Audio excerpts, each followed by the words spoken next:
Hello, I'm Peter and this is the Scottish Flute Channel, the channel for all things traditional flute and whistle playing in Scotland. Now, on the back of the Edinburgh Flute Fling event, I've been absolutely privileged to get some time with Hamish Napier. Welcome, Hamish. Thank you, Peter. Welcome to the Scottish Flute Channel. Thank you for having me. Oh, and Hamish has very kindly hosted us today, so we're at your double-sided fireplace. That's excellent. right. Fantastic. Great. So, some of this may be covered in another video that with Dougie, but just give us a brief synopsis of how you got started in music, because you're from a bit of a musical family. Is that an understatement? Well, my mother is she's a singer, and she was always really keen on music. She's originally from Grantown-on-Spey. And her mother, my granny Margaret Cumming, she was really keen, sort of into amateur dramatics, and she was really keen on reciting Burns. And I remember my granny just sang all the time. So that was passed on to my mother and my auntie Kirsty, and they sing together. They had a duo together called No Spring Chickens for many years, and they played at Edinburgh Festival. And naturally, the three of us brothers, we all got into music as well. My brother Fergus played the pipe band drums and the piano. My oldest brother Finlay is a songwriter, and he's very busy with that. That's his full-time job. Yes. And, yes. And he plays guitar and sings songs. And I always grew up with the latest Capper Cayley album coming out, or the latest Wolfstone one, and coming out my brother's hi-fi systems. So, you know, I'm the youngest one, so I just had to listen to what they were listening to. Yeah. I'm also the youngest of three, so yeah, right. You know how okay. that feels. It's hard, isn't it? Spoiled. I'm a spoiled brat. Yeah, I think that's what my sisters and my cousins would say. Exactly. But no, it was lovely. We had really nice house Cayleys, and actually we didn't start out necessarily in folk music. My mum was a piano teacher and a harp teacher and singing teacher. So when I would come home from school, there would be about 3 hours of lessons that she would be teaching people in the house. So lots of musicians coming from as far as Elgin or Inverness to come here for lessons. So that was really nice, and it didn't really work for my mother to teach me, and I went for piano lessons elsewhere. And a great piano teacher, Rosemary Kennedy, she taught me piano, and Catherine Grant is a local piano tuner and musician, and she taught me the Boehm system, classical flute. And I did the grades and things like that, but I'm definitely no sportsman, and I'm not the best at following a recipe, you know, that kind of mindset. So when it came to like playing classical music, you know, a lot of other people in my age group at the same level like as me would be doing really well learning a piece and playing it like they were supposed to, but I kept on changing things and changing the chords and wanting to play it like I'd heard it on the record and stuff. And there was quite a big moment that happened where I was learning a tune for an exam. It was called The Syrinx, and it's by Debussy, and it's a lovely solo piece. And I wanted to learn it like James Galway was playing it on the record, because I'd figured out how to use my parents' record player, which was great fun, you know. So, and I was like, what I've been playing doesn't sound anything like that. So I was like, that bit there, that note's held longer, this needs a grace note there, and all this. So I got really into it, and I came back the next week, and I think my teacher was like, what are you doing? You've got your exam like next week, and you're not playing at anything. So anyway, I had another teacher at the school, Catherine O'Rourke, and she is a fantastic teacher from Inverness, and she said that she could maybe guide me in being able to learn to play it a little bit more away from the music. So that was really fun, sort of interpreting the classical music.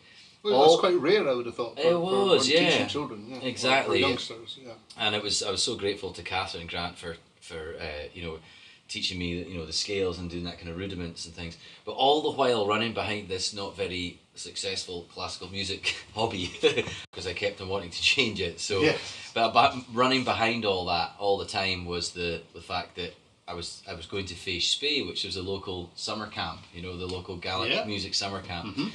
For the Strathspey. My mother was actually the chairperson for that for years, and what was really different about that was that it was all about playing together in a group, whereas the you know, with the classical stuff, I wasn't getting the chance to play in a group very often. It's mostly like a lonely pursuit of solo playing, or maybe the occasional duo or something, with somebody constantly watching over you.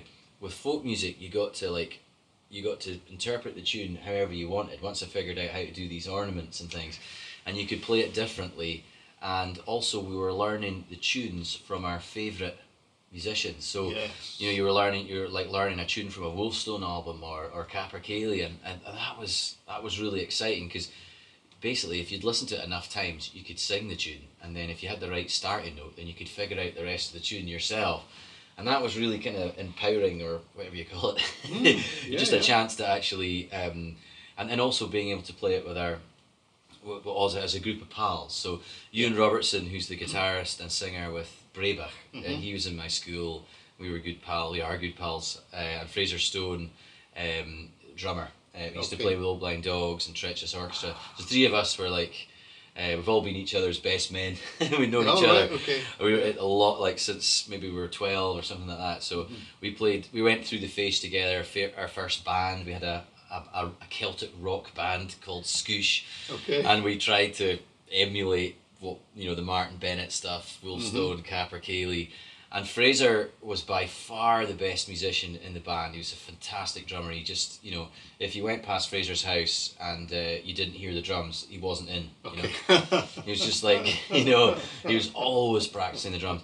And what he said, he's like, here's this tune, Electric Chopsticks. You need to learn that, basically so that he could play all the drum parts. I don't think he'd mind me saying this, but he had to learn all the fills exactly like Bob Youngson played on the drums in Woolstone. So and he was like our director, our musical director, you know, sort of like the manager of the band and bossing us around. And we used to have a trailer that said Scooshy on the back of it. And also a big shout out to our music teacher, Christine Jackson, because really, really unusually, she was into trad music for a music teacher in a high school.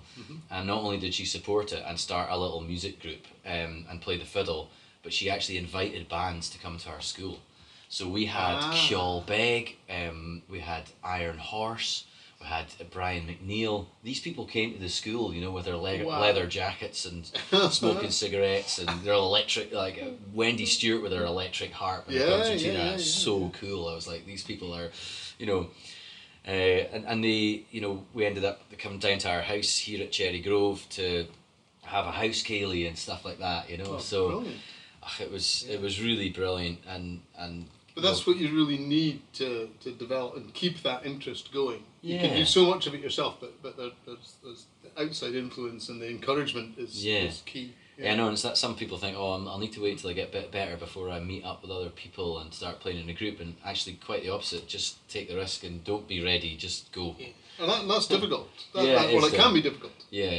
Just go to the class at the Fèis, you know. Just turn up at the Flute Fling. Just, you know, just go, and you'll, you know, it'll never be what you expect. It'll always be. There's lots of things you didn't know, you know, and all that, and you can learn so much from just chatting to people.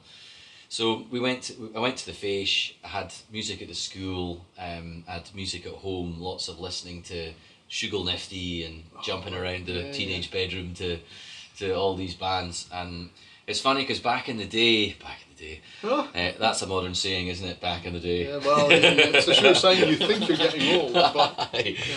But what we used to do in the 90s when we would go around to each other's house, and because it was CDs, every of each pal would have a different CD. So Ewan Robertson, he had you know, Martin Bennett and Ivan Drever and Duncan Chisholm. Yeah. And then we'd go right to Fraser's, and he would have Wolfstone and Pete Bog Fairies and like heavily drum influenced stuff. And then they came round to mine, and it was Michael McGoldrick and Fluke, you know.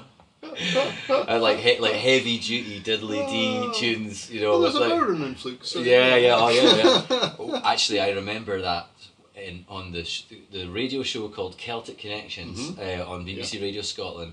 Mary Ann Kennedy was presenting it, and she played Fluke's E-flat reel. So this must have been 1995 or 96. No, 99 it came out, wasn't it? 99.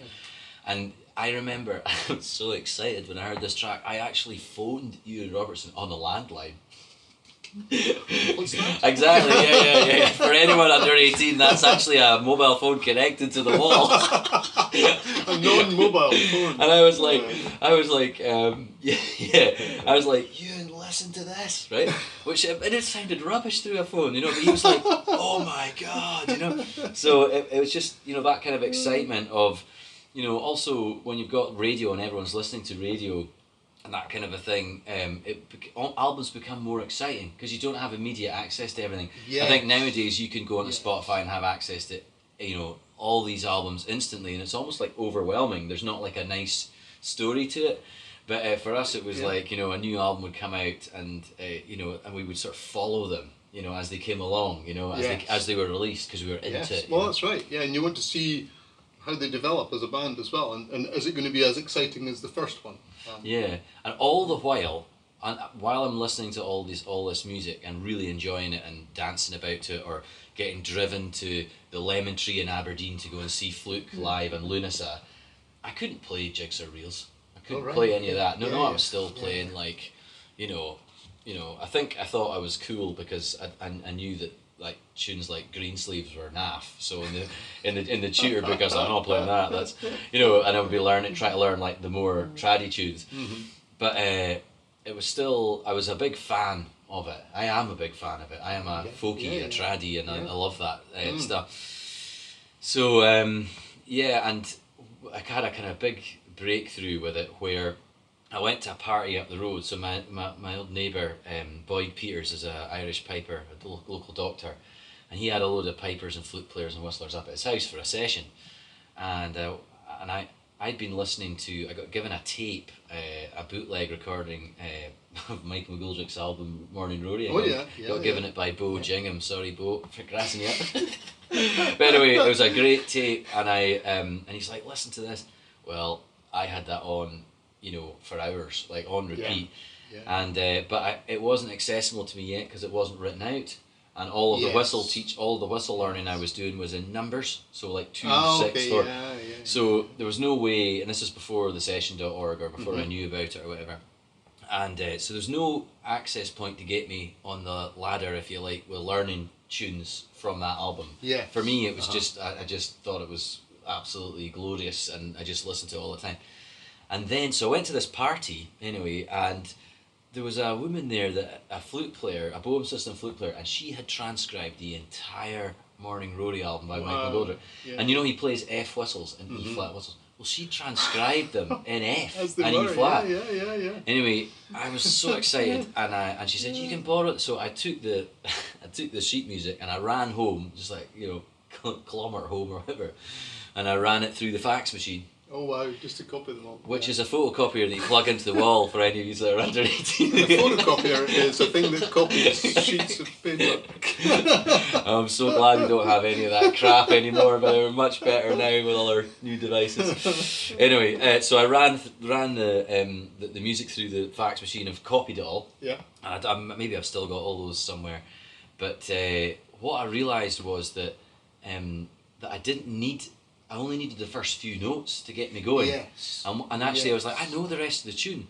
So I was maybe writing on the sheet music to add in the ornaments, you know, and eventually I actually learnt quite a few of them by ear. But there was a big problem, and that is I couldn't figure out what all these bubbly, blurby noises were. Yeah, it's like, what's that, you know? Because I was just playing the tune like straight, you know, with tongue in and stuff like that. Yeah. So I was like, what's that? And I remember hearing, now they were called Dryzabone, but they later became Croft Number 5. Oh right, okay. Misha Somerville, whistle maker, that makes MK whistles. And he was just playing like, I mean, just incredible. And to go and hear him play, and he was doing things called rolls, and I was just like, this is like wizardry, you know. I couldn't believe like all these amazing ornaments, like almost like what pipers do.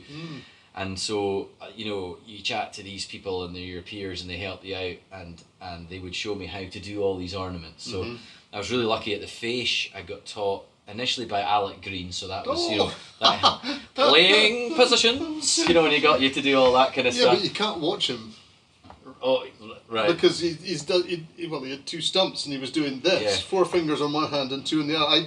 That's a milling accident or something. He lost a finger. Well, yes. There's a longer story than that. Right. But there was a mill involved. Right, geez. And he wasn't working at it, he was playing network. Oh, right. But he was really encouraging, and he got us started on like trad tunes, and he had a great big presence, you know, when he was playing this big giant whistle sound. And then after that I got at the Fish, you know, so I got taught him when I was like 12 or 13 or something. I would go back every year and maybe never practice in between, you know. Yeah. But then I got Helen Forbes, who's a great whistle player from Fife, I think she is. Oh, right. And she taught me about rolls. So this idea of like 3 notes in a row, and you tongue the first one, and the second one you do a wee cut, a little grace note, and the last one you hit the note below really fast. It's called a tap or a tip or a strike. And so she showed me that, and I had to learn a tune on that. And then I would come back the next year, and she'd be like, "That's not quite right on the rolls." and then come back the next year. I mean, it was like annual lessons, you know, the whistle. And so eventually, I'm not calling you a slow learner, but I have never had a worse pupil than I must have been for Alec Green. So to tell you a story, I couldn't cover the holes. My hands are so small. I couldn't cover the holes in my class when I was about 11 at the Fish, and there'd been a boy that had been he'd been kicked out because he was noisy, and he was anyway, I was trying to cover the holes, and I think I got really upset, you know, I was so frustrated. I wanted to be able to do it. I couldn't cover the holes, so I ended up bursting into tears, which, you know, if you're a teacher, you're like, oh, God, here we go. yeah. And then he's like, Alec Green's like, oh, you're all right, you go and calm yourself down in the outside. So I ended up going out into the foyer and sitting next to the boy, Alistair, that had been kicked out for bad behaviour. And he's like, what did you do? And I'm like, I couldn't do anything. I could have never done anything. Oh dear. Anyway, so I had to, but that was, you know, and you actually overcame that. Well, and then on the Thursday, I was playing basketball, and someone broke my fingers playing basketball like this, and so I had to mime in the concert. So I've never had a worse pupil than I must have been in my first year of learning whistle at Face Spade in Abernethy Outdoor Centre. That must have been in 1992. Oh dear, it must have been 10 actually. It had been 10. Wow. Anyway, so that was that, and but later I got Helen Forbes, and she really got me on jigs and reels and getting moving with that. And then Bo Gingham, who's played flute with Treacherous Orchestra, who's a fantastic piper, and he was learning the flute, and he's the one that told me, have you heard of Flute? No. Here's the Michael McGoldrick album. This is how you play a wooden flute. You'll need to phone a guy called George Ormiston to buy one. Mum, can I have a flute? No, they're whatever, £800. You know, so it was this whole thing, you know, you start getting into this thing, you know. Most kids are into like karate or around here it would maybe be folk that were into skiing or football or something, but that's what I wanted to do was to get into the flute and stuff. So yeah, that was all going on, and that really.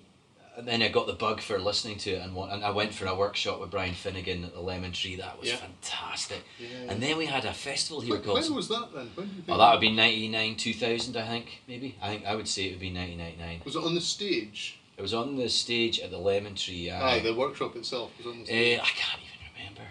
Because I was at that one. You were at that one. Well, I was the wee boy that was crying because he couldn't play it. Oh no! Still can't come along. No, I don't.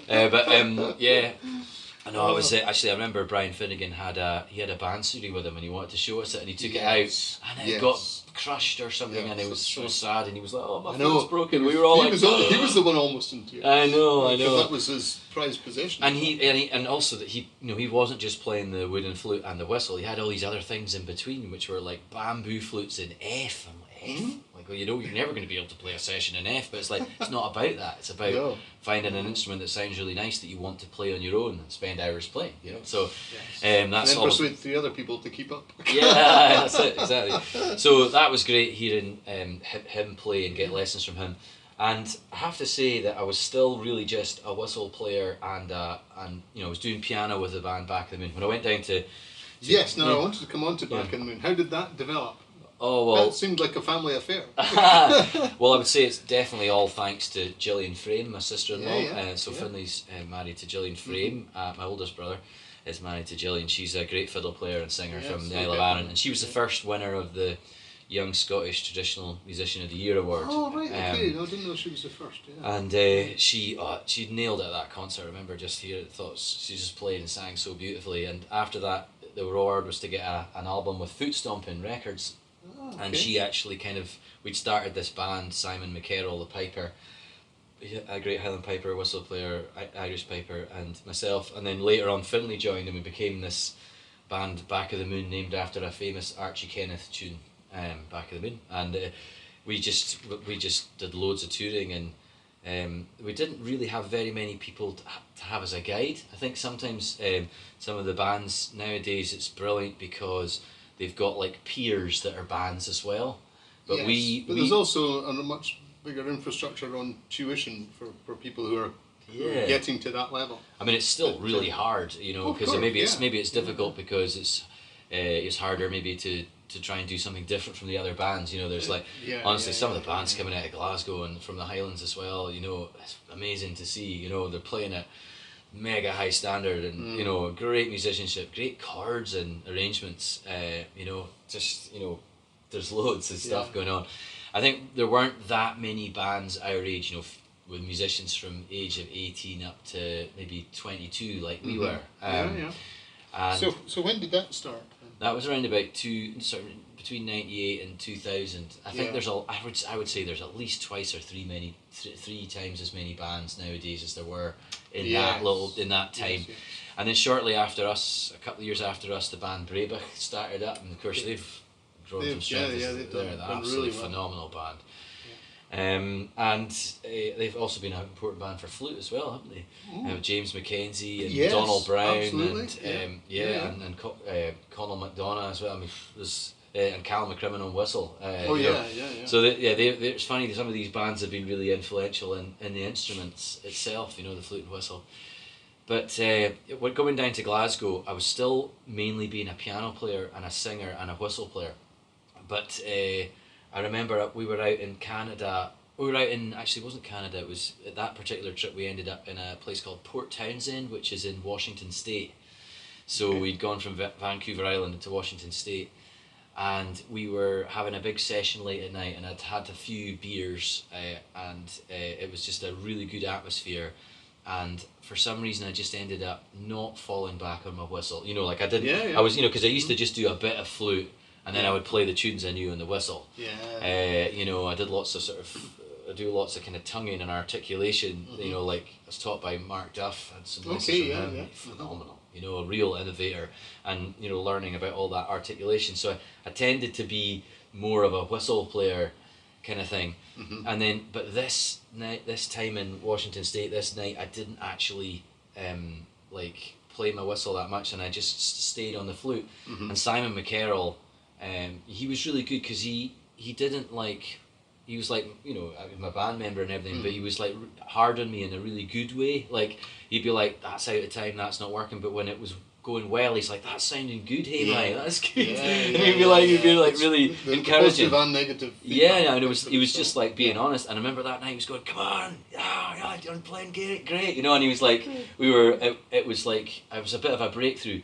So that summer, I ended up turning up to the Ben Nevis Bar session in Glasgow, and I forgot to bring my whistle. So it's like I didn't even have it with me at once. So I really got into the flute, and the flute's always been the way that I think when I think about melodies. It's I'm thinking about it. But then I play piano accompaniment for people and quite often as well. So I don't know what my first instrument is. It's probably piano accompaniment, maybe. I'm not sure. But anyway, that was that. So and did you pick up the piano at school? So the piano, I got into. I was hopeless at learning the classical pieces, so same problem, and I'd find a bit I really liked, and I'd repeat it over and over. And then I got the Beatles chord book, and I figured out that you could go onto Harmony Central or something it was called online, and you know the dial-up modem, and you could download modems. Yeah, so you could go on and actually find the chords to a Julian Lennon song or whatever I wanted to learn. I could find them. So that was like, you can play chords. And then I had teachers like Andy Thorburn, you know, showing me how to play chords and things. So then I got in, and Vary Hall's a fantastic piano player. She was a couple of years above me at the face. So, you know, you get to see these people around about you, and you go, wow, what are they doing? All they've got is a piece of paper with a scribble of chords in front of them, and they're playing all this stuff. or they're just remembering it all, you know. Yeah. So that really got me into the piano accompaniment. So I would quite often be doing half and half, I would say, in terms of that. But I was studying. There was nothing I would have been able to study in Glasgow. I wouldn't have got in to the RCS to be a singer. I wasn't good enough. I would never have been able to go to the RCS as a piano player because there was no piano allowed. I mean, for trad music, it wasn't an instrument.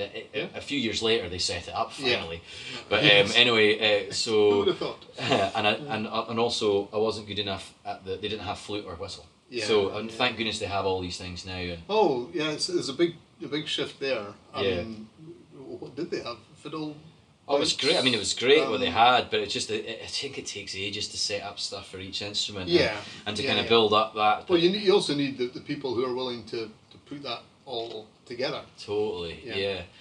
And capable. Yeah. So eventually, all these instruments, when I was 18 and I wanted to go down to Glasgow because that's where all the music scene was, you know. There's a big buzz in the early 2000s, late 90s, early 2000s. You know, Croft Number 5 started the Ben Nevis Bar session. Oh right, okay. You know, a lot of people think it's like Sandy Bells and it started in the 70s and all that. I remember one guy turned up one night and he said to Kevin O'Neill, he was like, I remember when this used to be a traditional session. And I think Kevin O'Neill told the guy to F off because he's like, you don't know what you're talking about. He's like, this started in 1998 because of Barry Spad Reid, the guitarist from Croft Number 5, when we played trad music and they lived upstairs in this crazy mad flat. And the first session of the Ben Nevis Bar had Adam Sutherland playing an aluminium fiddle, Lindsay Payne playing saxophone, Bo Jingen playing flute, and Paul Jennings was playing like I think it's called a Zen drum, like a digital drum machine. Okay. And Sorley McDonald with a bass. You know, it was the most untrad session you could ever. And that they went like, and it was a funky modern sort of neo trad. That was before the word neo trad was invented. That's like funky session is like So it was really. That was a great session, and Kevin O'Neill, he's an amazing flute player from Glasgow, and he came through the Glasgow Irish scene, the cultist group stuff. I think he won All Ireland in the drums or something, but he also was an absolutely fantastic flute player. Yeah. So he ran the Ben Nevis Bar with a few other people for years, and he was just so precise, and his reels and jigs were really. So how did it go from Back of the Moon? What happened after Back of the Moon? So Back of the Moon was that was about 7 years. I did my science degree, and then I remember I got like a third, which is like, you know, the equivalent of getting like a D for your. And I phoned my brother. I was like, oh, I got a third, and he's like, you're fired from the band. You know? And he was like, I'll see you in the tour van on Monday morning, because whatever, you know, it was just like, it doesn't matter. So anyway, I did astronomy and physics, and I was hopeless at it. Anyway, I got by with it eventually, but and then we toured with the band for about 3 years after that. Okay. And then there was a really important thing that happened where we created a sort of Back of the Moon big band. So we added musicians, and we added, from a band called Brolem, we added Martin O'Neill, the violin player, and that's the guy that's played with Stevie Wonder and won the All Ireland and all that.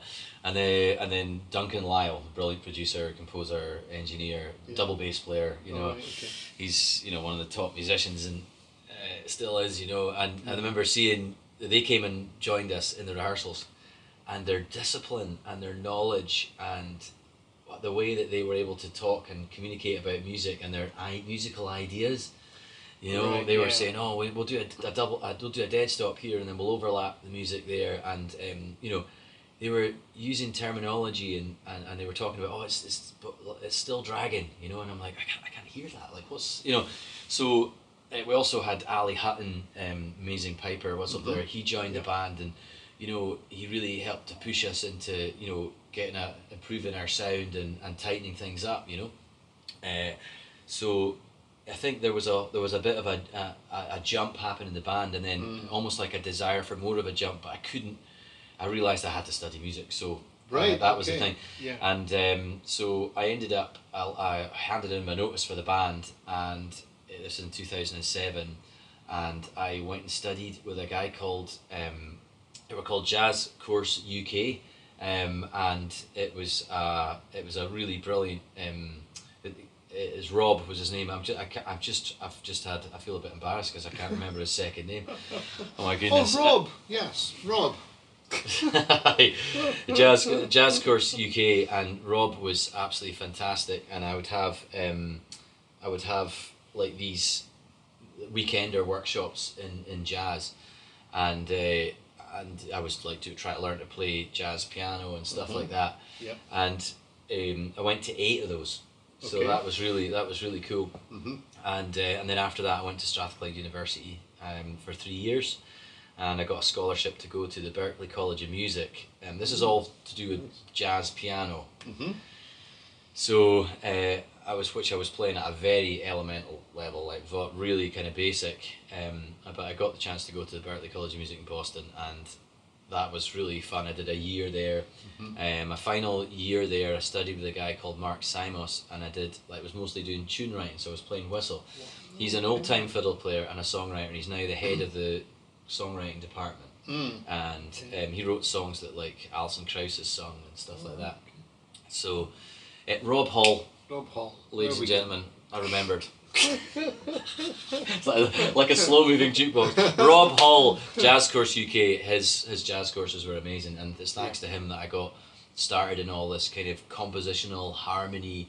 And I even got lessons 1-to-1. Rob Hall's like a mentor, you know, and and I think he's still running his courses. He's brilliant. So yeah, that got me like to Strathclyde University to do jazz, and then on to Berklee. So it's thanks to Rob.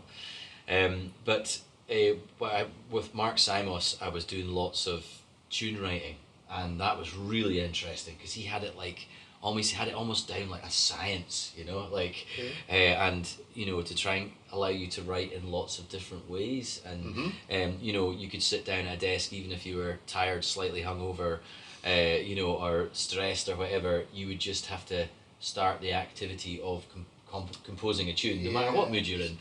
And having ways to really write a lot of tunes. So I think I wrote something like 20 tunes, and then at the end of the summer, he and I had a gig together, which was and the Boston radio presenter Brian O'Donovan, he sadly passed away recently. He was really supportive, and he actually came out to see the gig with us, which was really nice.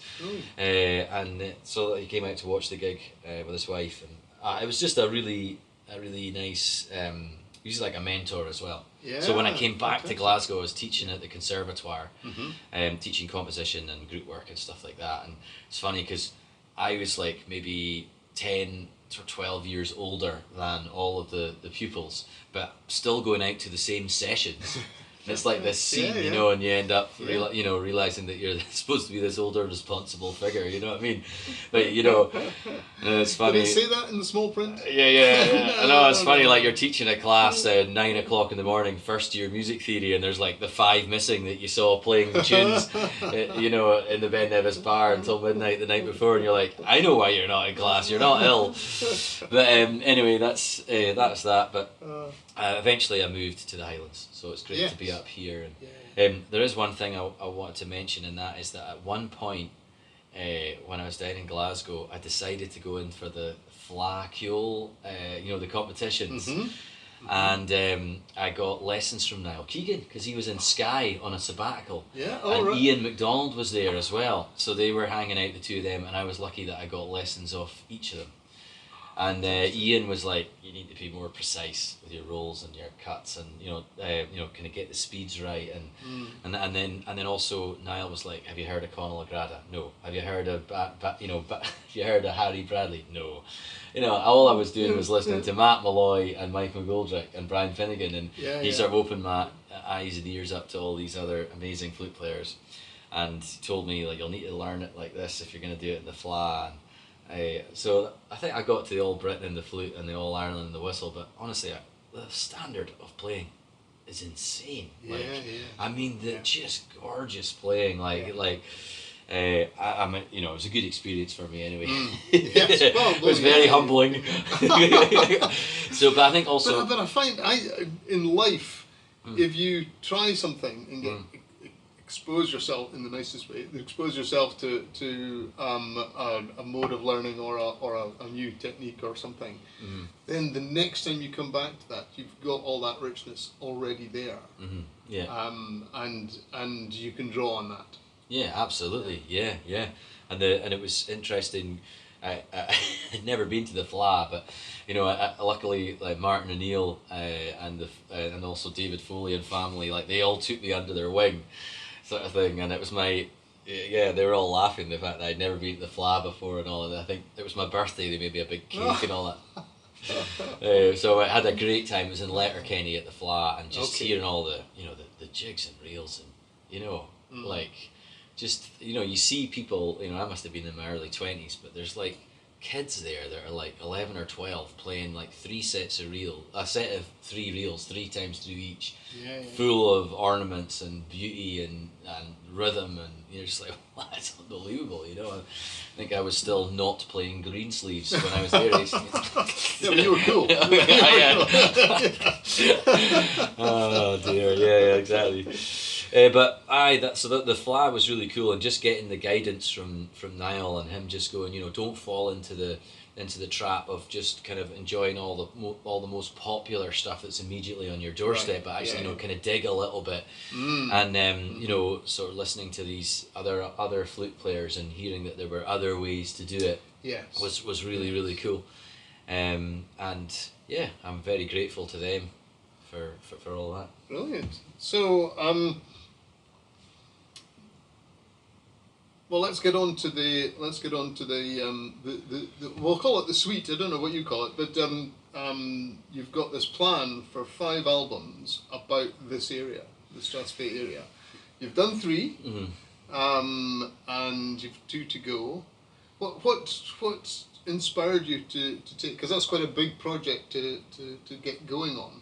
Yeah, so was it always 5 albums? It wasn't. No, it was just a New Voices piece. So at Celtic Connections every year, one of the finest things that they have at the festival that's really supportive for the music scene, the trad music scene in Scotland, is that they commission 3 composers to write an hour-long piece of music, and that gets showcased at 1:00 on every Sunday of the three Sundays of the festival. They're amazing. They're like really interesting concerts, and each person gets to showcase their own voice, and loads of people do it in so many different ways. And what I decided I would do was, I didn't want to just be somebody that just wrote about their homeland, and fall back on that. I was like, I wanted it to be all about flutes and pianos, and I was just gonna like give the piece numbers. This must have been during my annoying jazz phase. That sort of thing. Anyway, it turned out, number 6 in B flat minor 7. You can imagine I didn't get very far with that, and but I'd just come back from America really, and I thought, right, I'd been back a couple of years, and what I realised was that actually it was a gold mine of inspiration and ideas, like the River Spey. So I just actually went completely back on what I said, on what I thought, and I actually went, right, River Spey, what have you got? Just across the field from where I live, there's a whirlpool. There's a cloud of mayflies that hatch every year that live for 24 hours. They don't have a mouth. They just have to breed in the 24 hours, and it's a truly awesome spectacle. You've got the River Spey cast, the famous fly fishing cast that's supposedly invented on the Spey. There's all these different things to do with the river, the things that are really important, like the Atlantic salmon and their journey. So eventually I was like, okay, I need to write a suite of music that ties in with this. So I wrote, what I decided to do, which was pretty silly, was that I would actually record it all as an album first. Right. And then I would get my live band booked after that. Yeah.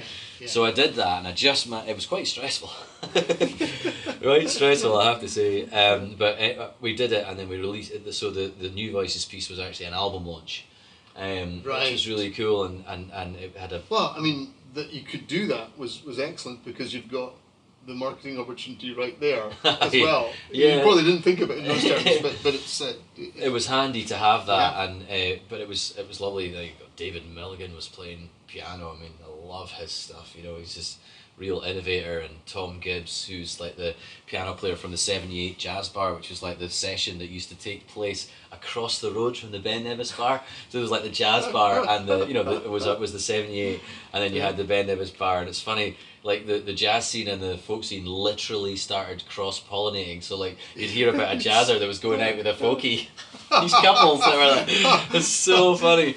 I think still it's goes on. It's not which school did you go to, it's which pub did you go to. Yeah, exactly. Yeah. So it's really funny. That was going on. But that was a really exciting time. I remember with 78 and the Ben Nevis bar, like really loads of tunes, and I think I heard the 78s kicking off again pretty soon, or it's sort of up and running again. Anyway, so there was, and Sarah Hayes was playing alto flute. I mean, she's got such a groove, an amazing player. So she would play on the album. I was playing whistle quite a lot of it, and she was playing like low alto flute. You know, like I suppose when look at what Sarah Allen does with flute. You know, it's just really cool. So that was and I had Ross Ainsley and James Mackenzie, Martin O'Neill and Byron, James Lindsay on double bass, and it was Callum McCrimmon was playing whistles, and he also sang a bit of Canterach as well. Oh yes, so yes.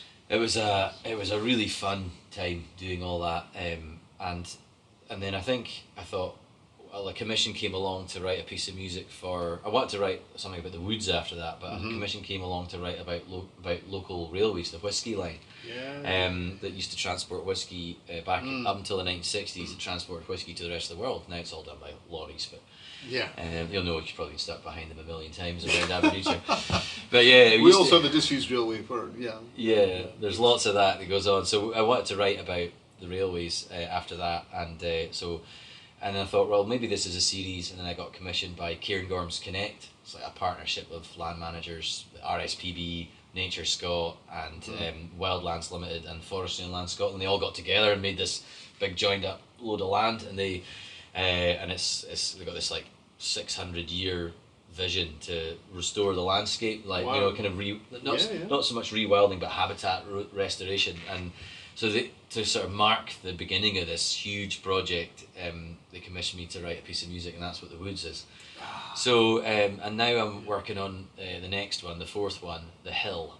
Where did the train come in? That was in after the. So it was like river railway, and the railway needed to sound like metallic and industrial. So at one point, Fraser Stone's drums are multi-tracked 5 times, and one of the snares got a piece of chain on it, and he's hitting that, and the chain's rattling, and it's just kind of sounds like metallic.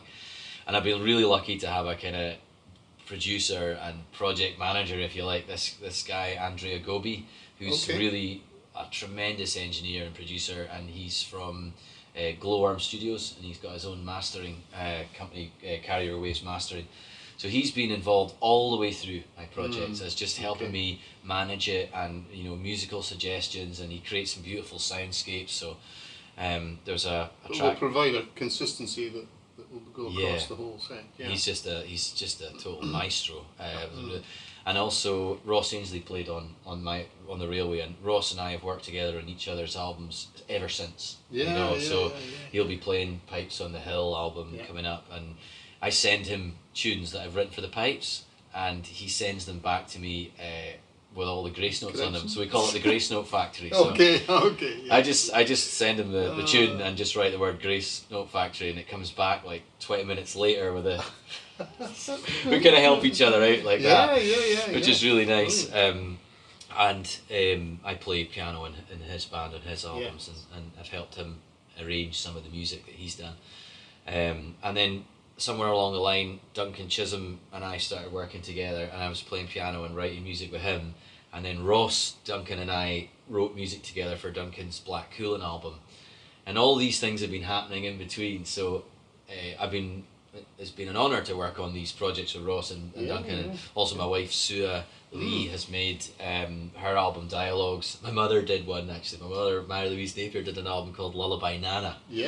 So all of these albums have ended up happening sort of before The Hill. So there's this enormous hiatus of like, I was really proud of myself because it was like 2016 The River, 2018 for the Railway, 2020 for The Woods, and it's like 2025 and I still haven't written the Woods. So well, you also got caught up with COVID, because I saw the live version of The Woods in Bankery and Wood End Barn, but it had been delayed because of COVID, and you had to get different musicians in, I believe. Is that right? Or are you getting back together again? Yeah, and we did for that one. I think I had Innes Watson and guitar and Patsy Reed on fiddle.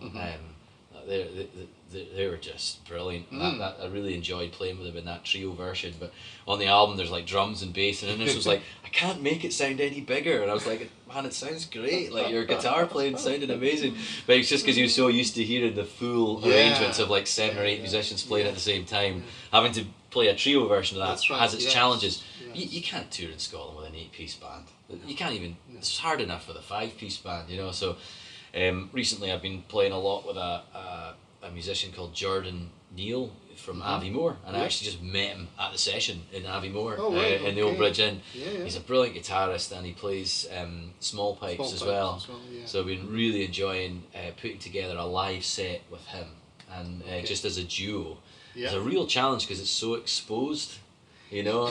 Yes. And it's almost taken me back to that idea of, you know, when I was saying about I went in for those flacule competitions and you're like, think you're on your own playing solo, and I'm like, oh my goodness, you know, I've got a little bit of Jordan's guitar to hide behind, but you know, but it's like, it's you know, it's pretty full on. So that's actually been really good. And I tell you what else I've been enjoying recently is June McCormick's books. June McCormick's written these fantastic flute books, and they've got a CD that goes with them, and I've got them like on speed dial on my phone. So I listen to a lot of audiobooks basically when I'm driving or whatever. But you know, there was definitely a couple of months there where I was just listening to her playing the tune. She plays the tune slowly once and then fast, and I was actually learning tunes by ear. You know, because you can kind of know what note they start on, and just she's such a precise player, and that was really cool just to kind of get into the flute. And you know, I've been doing a lot of piano, so it's been nice having the flute case handy and just grabbing a flute and just doing a bit more practicing and playing. It's been really enjoyable to get back into that stuff. So the last the hill is underway, so that's really cool. It's got some of the same lineup as the railway, probably is more similar to that. And I've got some tunes written, but I'm going to have to somehow raise the funds for that, which is quite. I've been lucky to have sponsorship before, but I think we're going to have to try and do a crowdfunder to try and raise funds for it. So hopefully. So I mean, ballpark, what's it cost to produce an album? 20k anyway. Yeah. Like if you've got, I mean, if it's just a duo album or something. You know, and you're a well-rehearsed duo that go on tour, you might even manage to record the whole album in like 3 days or something. And because there's only 2 of you, there's maybe less edits and stuff like that. But as soon as you start adding more instruments and you start doing stuff called tracking, where you lay down bass guitar, lay things down gradually, and you've got edits to do. I mean, I'm definitely not a first take guy. No, definitely not. I'm not like Innes. There's one idol gone then. Yeah, not at all. Innes Watson is like, he is a real kind of first take guy. He's hilarious. He just, you know, quite often he'll get it like, you're like, wow, how can you do that? But I'm definitely not like that. So there's a bit of editing that involved in trying to, you know, maybe put a little bit of take 2 and a bit of take 3, and you know, to try and just, you know, just to hopefully make it a wee bit tidier. You know, giving away my secrets here, but I think to be honest, a lot of people do. And I think George Martin started all that. Yeah, back in the day with the Beatles. Yeah, that's it. So when you first started playing the music and you've only been writing the tune a week before, you know, the tune is embedded in your fingers, and a lot of people say it's actually quite good to tour the music before you make the album.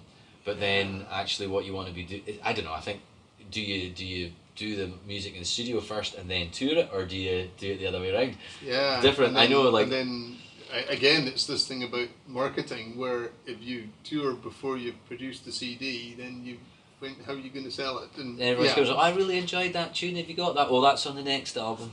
You want to say it's on that one. Here. Yeah, exactly. Chocolate. That's it. So the hill is hopefully underway, and I've got something like 20 tunes, and I've been lucky that to have people commission me to write tunes. So I recently had one.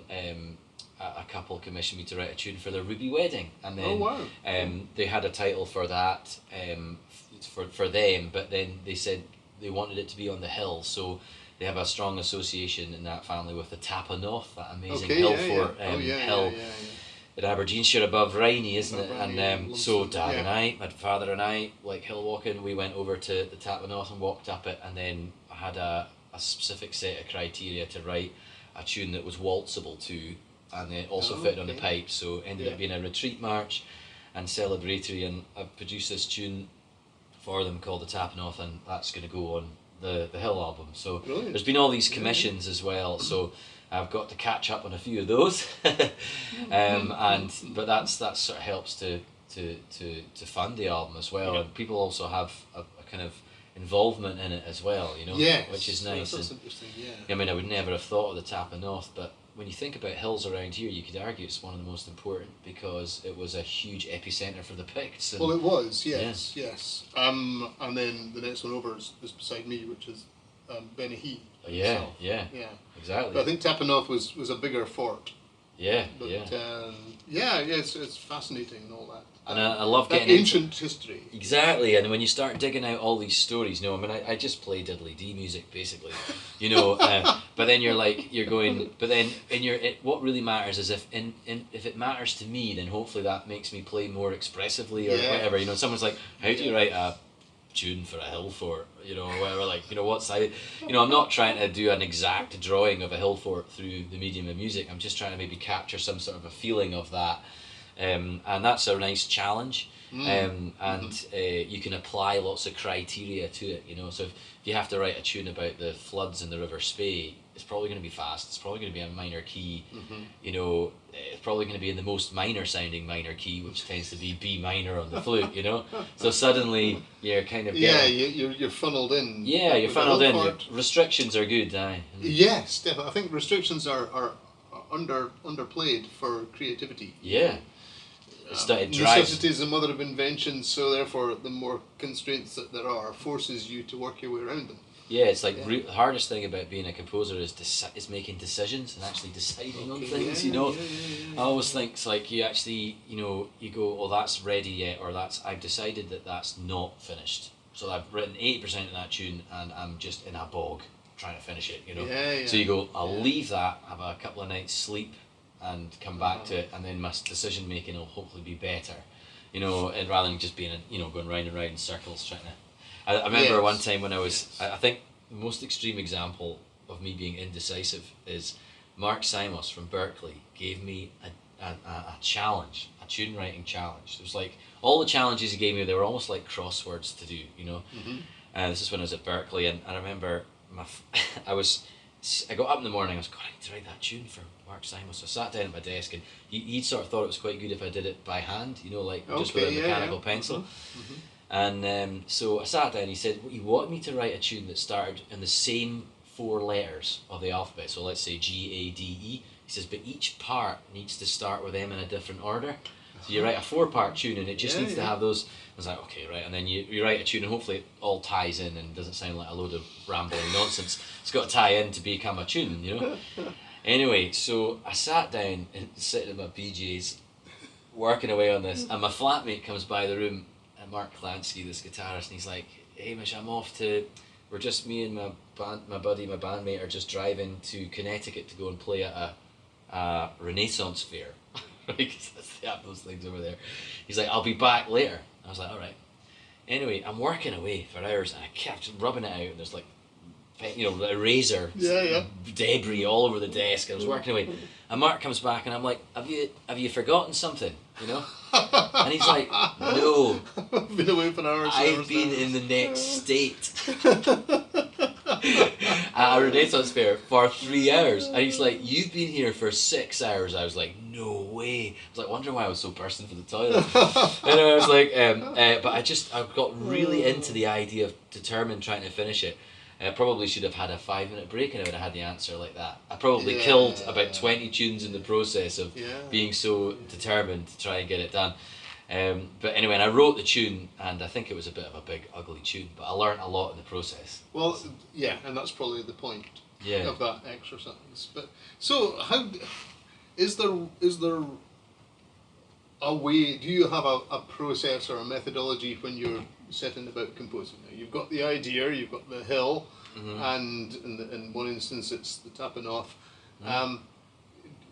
you go and visit it, so you get a feel for it. But then, where does your process take you? So I think what I learned from Mark Simos is don't have a process and get stuck in a rut. So because you'll end up sounding everything will end up sounding the same. Yeah, so all sorts of things happen. I also have a database of things I call tune seeds, which are basically like, it's like your voice memos on your phone when you just have something.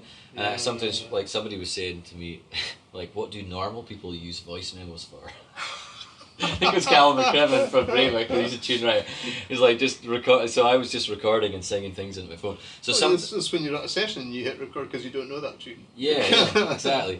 So I have loads of and I'll maybe every sort of 3 or 4 months I'll go through them and mark them up and kind of put them in a folder. And so that's something that's there and it's started already. And then that way, when somebody says, I have a tune or something, I might have something lying about that I could use, Yes. I suppose it's, I don't, like sometimes people talk about musicians as artistes, that just makes it sound like a pain in the arse, we're craftsmen. We're just, we're craftsmen, it's like, it's like. Well, it's because if you look at any craft, any building this chair, if you don't know how to build a chair, you think, wow, that's amazing. Look at how did that stay up. Yeah. But if you know how to build the chair, you just you do a tongue there and a hole there, and you put it all together, and you've got a join, and then. And it's but like it'd be the same thing with music. Totally, absolutely. It's like you've got a 2/4 march to write. Your A part and your C part are quite often similar, except the C part's almost like a busier version or a tension building sort of version, and your B part and your D part, your first, your second, and your fourth parts basically. Like the fourth part is like a hyperactive version of your B part, sort of. That's a sweeping statement. And then usually there's a glorious, big, expressive sort of climax bit of the tune that happens in the fourth and third last bars. And that's a sweeping statement about 2/4 marches. Of course, they are some of the greatest tunes in in the British Isles. I love 2/4 marches, and that if you can apply that sort of formula or you notice that. There's still a million ways to do it, but it's a kind of craft putting it together. I'm probably not going to write a 2/4 march with loads of syncopation in it and lots of triplets. It doesn't feel quite like it's 2/4 marchy. And it needs to have following notes. So it helps when you're a composer to kind of learn. If you have to write a retreat march, sit down and learn a load of retreat march, or ask a pal that's like really knowledgeable. Say, what are the best retreat marches, and they'll be like. Loch MacLeod, Far Over Strui, Loch Inside, whatever, and they'll tell you to go and you can go and play these tunes, and then and so that's been a big process for me as I go, what have I not, what type of tune have I not composed? A silly Captain Pugwash style hornpipe, and then I go, okay, right, I'm going to try and write one of these kind of. You've heard some of my tunes. And then just so writing in different keys, like Adam Sullivan wrote the Road to Erigi tune in B major. Trying hitting the ceiling of how many sharps you can have in trad music in a session, and now everybody plays it in G. yes, that's the downside. But it's like you sort of want something that pushes your own sort of boundaries of your own experience, but also kind of hopefully stays true. A user friendly tune, like when we get an iPhone, we don't have to look up the instructions anymore. We can just it's intuitive, and I always think I want my tunes to be user friendly, and I don't want them to have too many fussy, annoying wee bits in them that are unnecessarily different. Adam Sutherland is an amazing composer, and he's been a real mentor to me, and I played in a band with him called Nay Plans for many years, and he just comes out with these incredible nuggets of gold, wisdom, and he talks about the fact that like a tune is like it's like a pylon, and that a tune that's got every single piece of that is essential for its structure. And there's no fancy window dressing, there's no fancy painting or colours or anything. It's quite functional, and that's what you want your tunes to be like. And so quite often when I listen to my favourite bands like Flute, my favourite moment on the entire album is when Brian Finnegan does this amazing variation away from the tune. And I love that, but that doesn't mean that Brian Finnegan needs to write that in his tune book. No, that's right. It's still it's just maybe not an intrinsic part of the tune, but it's really expressive. So that's one of the things as a composer, you're always battling between hang on, is that like a variation on the tune, or should I actually write that into the music? Yes. Yeah. So the other thing is you get some composers who go that way and go to the complex. I mean, some of Skinner's stuff is quite bamboozling. Yeah. Talent Talent does what it can. Oh, there we go. Yes, Genius does what it must. Yes, I think James Scott Skinner said right. that, didn't he? Yeah, but then you know, I like Jennifer Wrigley's music, Oh, but it's brilliant. Yeah. it's never in the flute range. It's almost too far down. But then Charlie McCarran, he's got a similar approach. He says, "Yeah, I want tunes that people can actually play." And Charlie McCarran, it's interesting you should pick him as an example. His tunes are so catchy. Oh, yeah. They're so catchy, and like so many of them have really stuck. You know, like Bulgarian Red and the Isla Ranter Reel. I mean, he's Charlie. It's like there's no simplicity in playing them. You know, he's doing all these amazing ornaments and you know, he's got a great swing and all that. But the tune itself, you're like, is right there. Brilliant, yeah. But as you're talking about the process, so for me, that's what Mark Simas taught me, that I shouldn't have one process, and that sometimes a tune will start because you just have a little bit of finger movement, like a bit of a kind of dance of the fingers, like a kind of a little squiggle, if you like, and then it's question and answer from there on. You know, or you say you need to write a tune because you haven't written a quick step before, so you set out to do that, or you say that you want to have a shot of writing in F major, or you want to. One of the other ones was that he mentioned was that sometimes it's nice to try and write a tune by singing only. And so quite a lot of my tunes I learnt solfege, you know, do, re, mi, fa, sol, la, ti, do. And a few of my tunes I've written using movable do solfege, which is what some of the jazzers use. And it's that idea of like the minor is that, so the major's like do, re, mi, fa, sol, la, ti, do, but the minor's do, re, mi, fa, sol, la, te, do.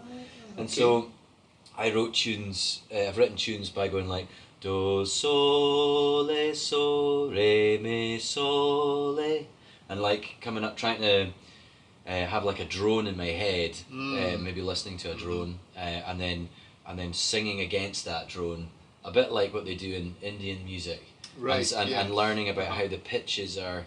This is one big thing for me, was that the root and the fifth of every key that you play, and it sounds complicated, it's just like if you're in A major, A and E are the most important notes, and they're almost like your pillars, and it's how all the other notes relate to them, and how you can use tension and release. So some of the notes end up being a semitone away from them, or and it ends up that you end up creating lovely bits of tension and release.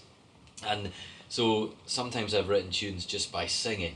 And sometimes I write them on the piano, and then I find out, oh, actually it fits quite nice on the flute, or I go, that'll never fit on the flute. And but it's having those, and also it's been really enjoyable working with Duncan Chisholm on like co-writing together. Because Duncan's like, I've got an idea, and he'll send me like a tune seed that he's come up with, and it comes in via WhatsApp. He's like, what do you think of this? And I'll scribble it out, and I'll be like, okay, how do we? And so it's really fun working together, and you know, sitting side by side looking at the Sibelius document, and it's funny when you go back through. Sibelius saves it every 2 minutes or something, and it's like an animation. You can see how the tune has developed. How it's developed. And we've got loads of tunes like that we've written together, and then bringing Ross Ainsley in was really fun as well, because Ross is like, he can really articulate a huge long thread of music together in one go, so he can write like 4 bars like that. So it's really interesting, that dynamic of, so sometimes like it would just be Duncan and Ross. This is for the Black Coolin album of Duncan Chisholm's, and the two of them are writing, and I'm just trying to write out what the idea is. And I'm actually saying things like, hang on a second lads, I'm trying to write out in Sibelius notation software on the computer, and tripping over my fingers. I can't. But the big pal as a composer that you've got is the fact that you've got this incredible high quality digital recorder at your fingertips, and that's your phone with the voice memos. I mean, the quality of that is unbelievable. Like, And the immediacy of it as well. You don't have to go and find the tape recorder or whatever. Yeah. Tape recorders were a thing in the past. That's music went on to magnetic tape. I know, it's mental, and it's just that just having that ability. Yeah. So we just leave that running. Yeah. And then you go. Yes. What was that phrase you did? And then we're like, we can't remember. And then we're like, rewind, and we're like, that was it. So that it's like a third person or a fourth person. No, it's interesting because nothing to do with trad music. I took lessons in classical guitar for a while, about 3 years, and I would practice a piece I had to play, and I would go to my tutor's house, and I would sit in his front room, and he would say, right, off you go then, and I would have 10 thumbs. And eventually he realised that if he went out of the room and made a cup of tea in the next room, and I would warm up, he would hear what I was really like. Then he'd come back in, 10 thumbs. The way I found out of it was to take a cassette recorder. Yeah. When I was practicing, I would hit record, and the action of hitting that record button and having that in the room meant that I had that tension. The red light syndrome. That I could get over. I could learn to get over it. Yeah, that's interesting. But yeah, it's that second person in the room watching you with that red eye. I know, it's amazing. Like you could go to college and study trad music, right? Go to university and study trad music, or you could just form a band and go into a recording studio, and the fact that you have to perform under those conditions is costing you hundreds of pounds every day, and you'd have to raise money to go and do it, and you're sitting down, and then you listen back and you go, that's not what I want it to sound like. It's that, and sometimes it's like, it's kind of heartbreaking because you're like, my playing is not going to improve. I can practice and play, but it's like, it's more of a long-term thing. So I've always had this bit of a battle when you're listening to something that sounds tremendous, but your own playing is like trying to emulate that, and then you listen back and you're like, oh, so out of time or so out of tune. But that's totally, I think everyone has that. And but also today the technology has gone so that you can do a very reasonable recording or good recording in your own house without having to take studio time in to get past that. Exactly, yeah. So I quite often get my own students to say, right, when you're learning that tune and you get to a reasonable stage, can you just record it twice through and send me it via email? So they've got something to something to share with me, and they've had to, maybe they were like, I'm not going to send them that, I'll maybe record it again. But it's a kind of milestone, and people can, when you have that process of recording, it really helps to sort of tidy up and clean up your playing in terms of, because I don't mean take away the life and joy out of it, because I believe that sometimes in order to communicate what you want musically and that emotion and all that, sometimes it is good if things are in time and funky and accurate, and rhythmic. I mean, and if things are a wee bit rushed ahead of the beat, like a dog pulling on the lead. Yeah. Well, it's like, if you're playing ahead of the beat or something, you can't quite manage to communicate what you mean. You're not quite managing to say what you want to say, and actually having that discipline of being able to play on the grid and in time actually really helps you to be expressive and human, and so a lot of that. So it's not just about being tidy for the piping competition. It's not just having it ready because your teacher told you to, or because the engineer wants to see all the blobs lining up on the grid with a click track when he's recording. It's actually because you want it to sound like you know what you're doing and it sounds clear. That's what I'm trying to get at. You want it to sound clear. Yes. But also just it's knowing where you are against the beat. Yeah. Because there are times when you might want to be pulling or holding back. Yeah. The great thing, there was an interview with John McVie and Mick Fleetwood, and said, why was Fleetwood Mac so successful? And it's because John McVie was playing ever so slightly ahead of the beat, and quite often Mick Fleetwood would be holding the beat back, and it was that tension that they created between them that actually created this amazing sound. Oh, that's cool. But again, they knew that that's what they wanted, and they were deliberately doing that. Cool, yeah. But yes, but in order to get there, you have to know that you can play on the beat. I think that was one of the things that Martin O'Neill was saying to us when we had those back in the rehearsals. He was talking about playing on or ahead or behind the beat. I was like, I didn't know anything about it. What does that mean? Yeah, exactly. Yeah, and I think that's when I wanted to go and study music. But it's an amazing time for Scottish flute and whistle, and there seems to be a great feel about it and a bit of a resurgence, I think. Yeah, definitely. And there's some great players. I mean, Connor Sinclair that plays with Nos. I mean, he's a tremendous Highland piper and just playing absolutely amazing. And Tiernan Carell. Well, so we had Tiernan Carell up in Aberdeen. He was studying in Aberdeen for a while, so we got him along to teach at SCAT. Yeah. One of my favourite flute players, Steph Jeremiah. She's fantastic. She has that amazing book that actually shows you the tunes, and then the ornaments that it's her album. How she notates them is all laid out in the book. I actually use that for a lot when I'm teaching. As I say, get the Up She Flew album by Steph Jeremiah and get the book, and then you can get a sort of access to point as to what is happening. And it's funny because folk music education is actually quite young. I suppose people have been teaching Pibroch. The McCribbins of Borrowing have been teaching Pibroch since ever. Yes, but mass teaching, if you like. Mass so one-on-one teaching has been going on forever, I guess. But when you actually look at the teaching of trad music, and it's actually really young. Like at academic level, it wasn't until the 90s. The late 90s, like at the RSAMD, now called RCS, Royal Conservatoire of Scotland, and then the music course at Newcastle. A lot of the teachers are trying to find ways to write things out so that they can teach it, and find themselves like being like the first person that's actually kind of said that you should do it this way. But whereas like in the 1950s at Berklee College of Music, they were establishing standards for teaching jazz, and they're like almost half a century ahead of us. So it's funny, like it's mad to think that jazz education is actually a lot older and more experienced than folk music. I'm talking quite generally because the fiddle has been taught by ear by great masters over the years and passed on, but it's just that idea of having things in books and video recordings and all that stuff is fairly new. I mean, the Seamus Egan Mad for Trad video tutor was totally innovative. And Brian Finnegan did one as well.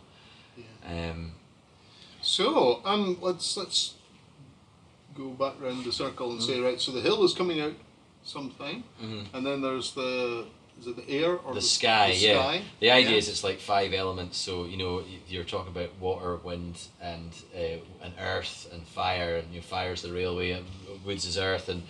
And the Cairngorms are famous for the wind speedometer at the top of Cairngorm. What did we say it was today? We were chatting about this earlier. 170 miles per hour. It's like Arctic conditions up Cairngorm's near me here.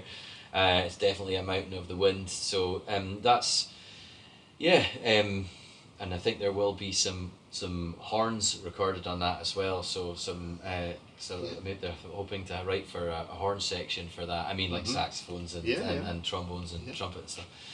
So and then the last one is to be called The Sky, and I did astronomy the first time round because in school, the first time I went to university, when I was 18, because it's really amazing dark skies around here in Grant and Spey, and I just used to, try and learn my constellations and planets, and I've always been really interested in that. But also finding out how the sky actually affects, and the weather, and how the cycles of the moon affect, local wildlife and local people. Well, I was going to say, yes. That's it. No, there's just so much to explore there. I don't know if you ever come across Robert McFarlane's books.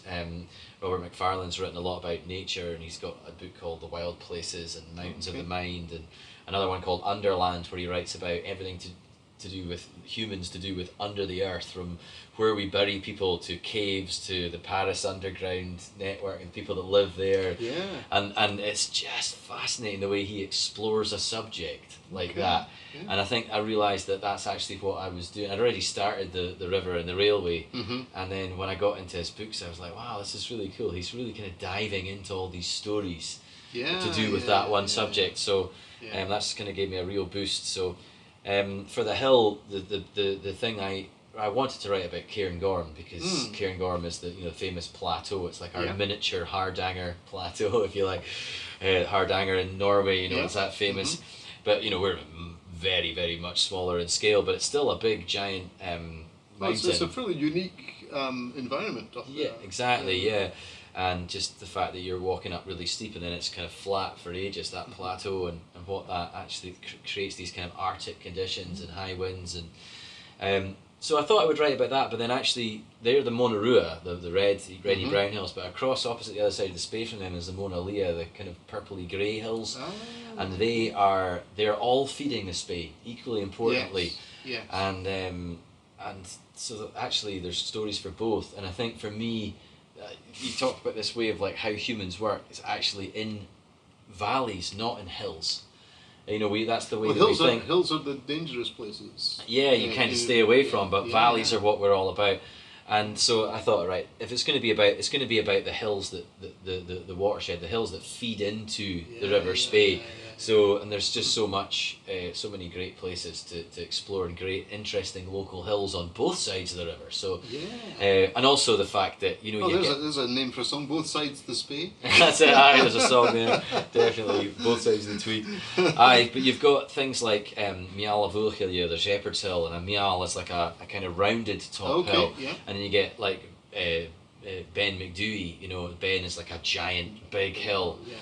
So the shapes of the hills are written into the map, into the landscape, and we've got an example in the Cairngorms area of almost every single type of hill. So when I wrote the Woods album, we talked about all the different types of native trees and stuff like that, and the rowan and all the folklore associated with that, or the folklore associated with the oak, and so that became the kind of focus of the album, was the Scottish Gaelic tree alphabet. But I think for the hill, it's going to be about all the different shapes of hill in my area and the stories associated with each one and why it's important. So, and as I say, I do just write diddly-dee music, but they're based on old forms and old dance forms, and hopefully, it means something to me. So hopefully, because it means something to me, and I'm expressing.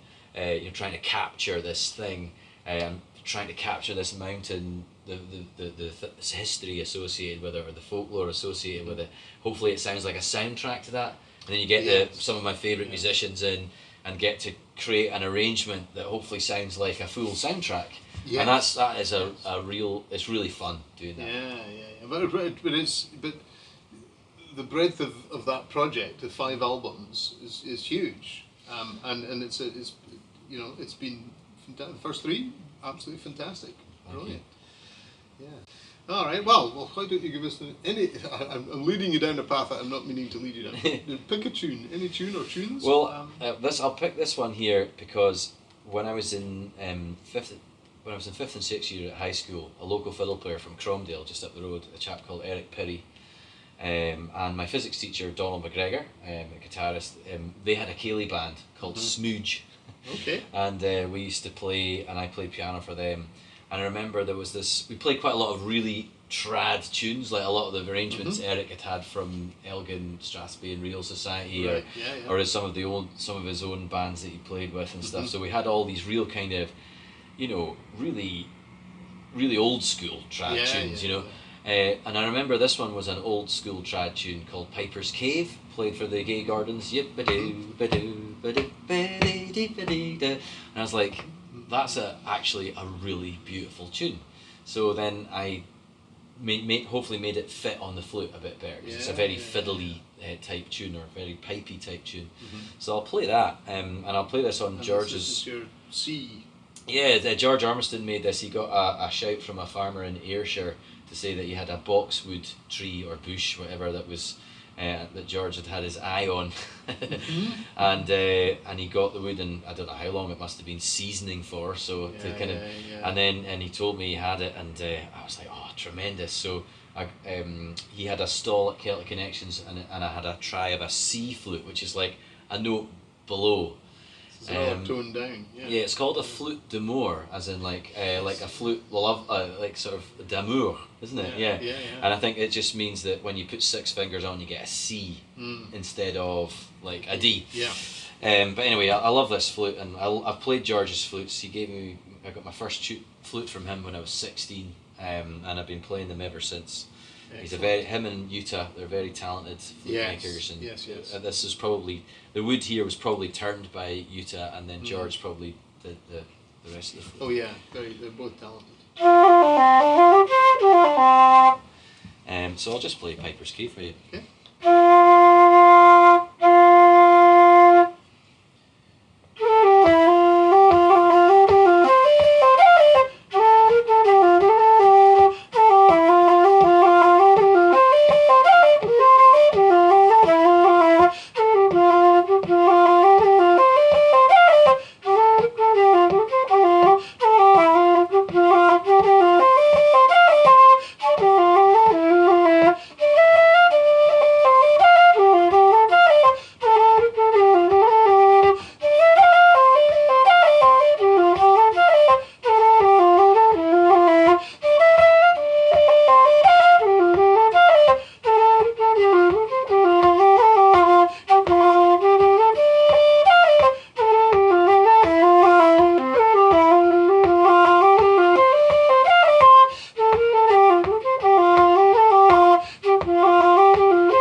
Absolutely beautiful. Thank you very much. And cheers. Thank you for all your time. Thank you, Peter. Today, and much appreciated. So, thank you. Cheers.